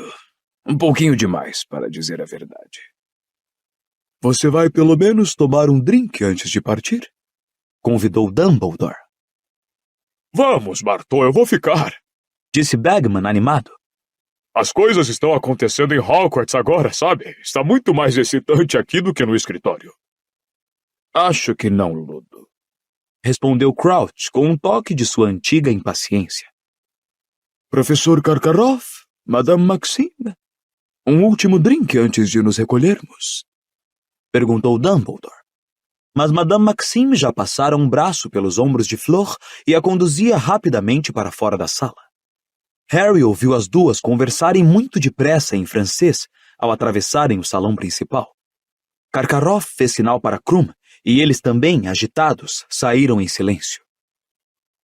Harry, Cedrico, sugiro que vocês vão se deitar, disse Dumbledore, sorrindo para os dois. Tenho certeza de que Grifinória e Lufa-Lufa estão aguardando vocês para comemorar. E seria uma pena privar seus colegas desta excelente desculpa para fazerem muito barulho e confusão. Harry olhou para Cedrico, que concordou com a cabeça, e saíram juntos da sala. O salão principal agora estava deserto. As velas já estavam pequenas, dando aos sorrisos serrilhados das abóboras um ar misterioso e bruxuleante.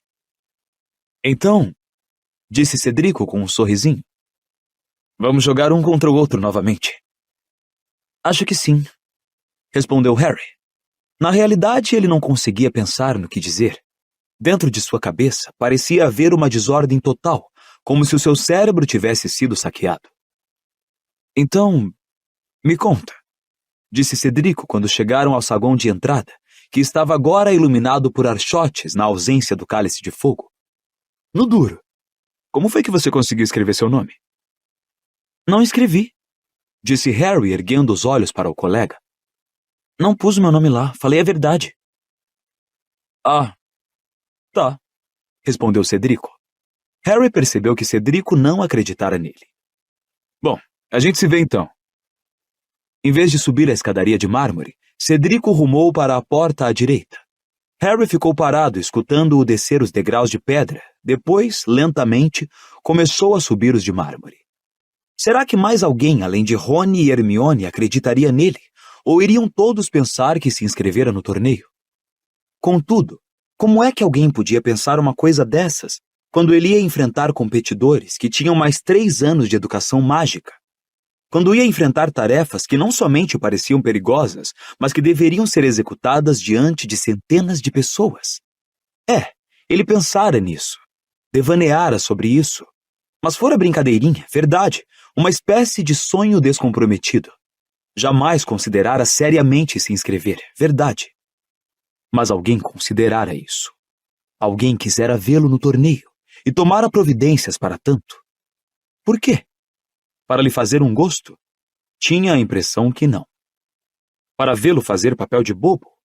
Bom, provavelmente ia ter o seu desejo satisfeito. Mas para vê-lo morto? Moody estaria agindo com a sua paranoia habitual? Alguém não poderia ter posto o nome de Harry no cálice de fogo de brincadeira para pregar uma peça? Será que alguém queria realmente vê-lo morto? Essa pergunta Harry pôde responder na hora. Sim, alguém queria vê-lo morto. Alguém queria vê-lo morto desde que tinha 1 ano de idade. Lord Voldemort. Mas como é que o bruxo conseguira providenciar para que o nome de Harry fosse posto no cálice de fogo? Estava supostamente muito longe, em algum país distante, escondido, sozinho. Fraco e impotente. No entanto, naquele sonho que tivera, pouco antes de acordar com a cicatriz doendo, Voldemort não estava sozinho. Estava falando com Rabicho, conspirando para matar Harry. Harry levou um choque ao se descobrir já diante da mulher gorda. Mal reparara onde seus pés o levavam. Foi também uma surpresa ver que ela não estava sozinha na moldura. A bruxa encarquilhada, que passara para o quadro vizinho quando ele fora se reunir aos campeões na sala embaixo, agora estava sentada, toda cheia de si, ao lado da mulher gorda. Devia ter corrido pelos forros de todos os quadros de 7 escadas para chegar ali antes dele. As duas, ela e a mulher gorda, o miravam com o maior interesse. Ora, muito bem, disse a mulher gorda. Violeta acaba de me contar tudo. Então quem foi afinal o escolhido para campeão da escola? Asnice, disse Harry sem emoção. Certamente que não é. Protestou a bruxa pálida, indignada. Não, Vi, é assim. Explicou a mulher gorda para acalmá-la e rodou nas dobradiças para deixar Harry entrar na sala comunal. O estardalhaço que feriu os ouvidos de Harry quando o retrato girou quase o derrubou de costas. A próxima coisa de que teve consciência foi que estava sendo arrastado para dentro da sala por uns 12 pares de mãos, diante dos alunos da Grifinória em peso que gritavam, aplaudiam e assobiavam.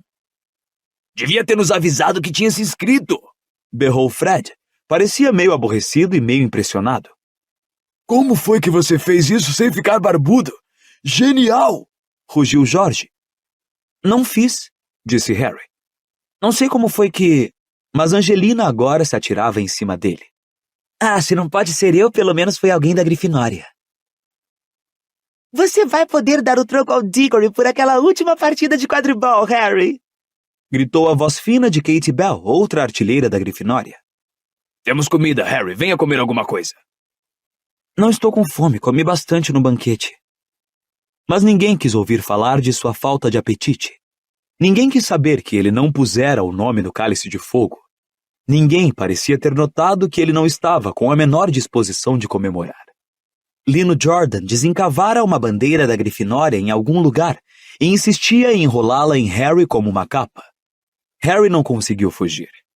Sempre que tentava escapulir até a escada dos dormitórios, os colegas à sua volta cerravam fileiras e o forçavam a aceitar mais uma cerveja amanteigada, metendo salgadinhos e amendoins nas mãos dele. Todos queriam saber como é que ele fizera aquilo. Como ludibriara a linha etária de Dumbledore e conseguira depositar o nome no cálice de fogo. Não fui eu, repetia ele sem parar. Não sei como foi que aconteceu. Mas pela pouca atenção que os colegas lhe davam, os protestos do garoto não faziam a menor diferença. Estou cansado! Berrou ele finalmente depois de quase meia hora. Não, é sério, Jorge, vou me deitar. A coisa que ele mais queria era encontrar Rony e Hermione para buscar um pouco de sanidade, mas nenhum dos dois parecia estar na sala comunal. Insistindo que precisava dormir e quase achatando os irmãozinhos Creevy quando tentaram desviá-lo ao pé da escada, Harry conseguiu se livrar de todo mundo e subiu para o dormitório o mais depressa que pôde. Para seu grande alívio, encontrou Rony ainda vestido, deitado na cama de um dormitório em que não havia mais ninguém. Ele ergueu os olhos quando Harry entrou batendo a porta. Por onde você andou? Perguntou Harry. Ah, olá, Respondeu Rony.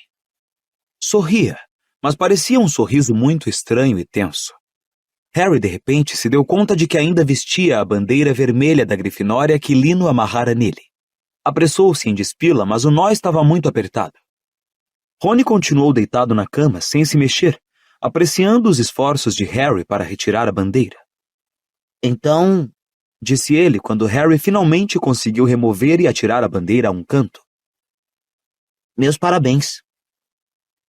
O que é que você quer dizer com parabéns? Perguntou Harry encarando. Decididamente havia alguma coisa esquisita no jeito com que Rony sorria. Parecia mais um esgar. Bom, ninguém mais conseguiu atravessar a linha etária, nem mesmo Fred e George. Que foi que você usou? A capa da invisibilidade? A capa da invisibilidade não teria me ajudado a atravessar aquela linha. Disse Harry lentamente. Ah, certo. Achei que você teria me contado se... Nós dois, não é mesmo? Mas você encontrou outro jeito, não foi? Escuta aqui, eu não depositei meu nome naquele cálice, deve ter sido outra pessoa. Rony ergueu as sobrancelhas. Por que alguém faria uma coisa dessas? Não sei. Harry achou que seria muito melodramático dizer para me matar. Rony ergueu as sobrancelhas tão alto que elas correram o risco de desaparecer sob seus cabelos. Tudo bem, a mim você pode contar a verdade. Se você não quer que o resto do pessoal saiba, ótimo, mas não sei por que está se dando ao trabalho de mentir. Você nem ficou mal por isso, não é? A amiga da mulher gorda, a tal da Violeta, já contou a todo mundo que Dumbledore vai deixar você competir. 1000 galeões de prêmio, hein? E nem vai precisar prestar os exames de fim de ano. Eu não pus o meu nome naquele cálice, disse Harry, começando a se aborrecer. Ah, tá bem. Retorquiu Rony com o mesmíssimo tom cético de Cedrico. Só que ainda hoje de manhã você disse que teria posto a noite passada sem que ninguém o visse. Eu não sou burro, sabe? Pois está parecendo, disse Harry com rispidez. Ah, é? Respondeu Rony, mas agora não havia nenhum vestígio de sorriso em seu rosto amarelo ou de qualquer cor. Você está querendo se deitar, Harry? Imagino que vai precisar se levantar cedo amanhã para a sessão de fotografias ou seja lá o que for. E fechou com força as cortinas em torno de sua cama, deixando Harry parado ali à porta, encarando as cortinas de veludo vinho, que agora escondiam uma das poucas pessoas com quem ele contara que fossem acreditar nele.